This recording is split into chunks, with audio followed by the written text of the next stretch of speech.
আসসালামু আলাইকুম সুপ্রিয় দর্শক, স্বাগত জানাচ্ছি আগস্ট টেলিভিশনের নতুন আরেকটি প্রতিবেদনে। সম্পূর্ণ প্রতিবেদন জুড়ে আমি জিয়াদ আছি আপনাদের সাথে। সম্পূর্ণ প্রতিবেদনটি দেখার আমন্ত্রণ রইল। আলোচিত কন্টেন্ট ক্রিয়েটর আশরাফুল আলম ওরফে হিরো আলম বিরুদ্ধে দেনমোহর এবং ভরণ পোষণ বাবদ 18 লক্ষ টাকা দাবি করেছেন তার সাবেক স্ত্রী রিয়ামণি। গত সোমবার বগুড়ার পারিবারিক আদালতে এ মামলা দায়ের করা হয়।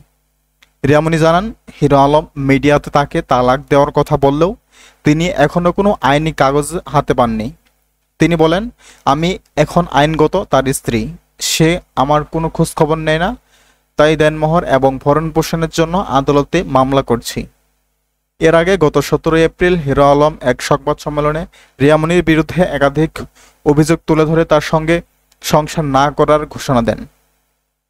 তিনি অভিযোগ করেন, তার মুমূর্ষ বাবাকে হাসপাতালে রেখে তিনি 1 মাস লড়াই করেছিলেন, কিন্তু রিয়ামণি একদিনও তার খোঁজ নিতে আসেননি। এমন স্ত্রীর সঙ্গে সংসার করতে চায় না আমি, একথা হিরো আলম বলছে।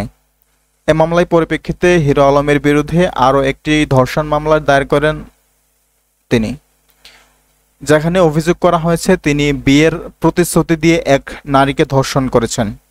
হিরো আলম এই অভিযোগ অস্বীকার করে দাবি করেন এটি তার সাবেক স্ত্রী রিয়ামণির ষড়যন্ত্র। এই ঘটনাগুলো হিরো আলমের ব্যক্তিগত জীবনে নতুন বিতর্কের জন্ম দিয়েছে।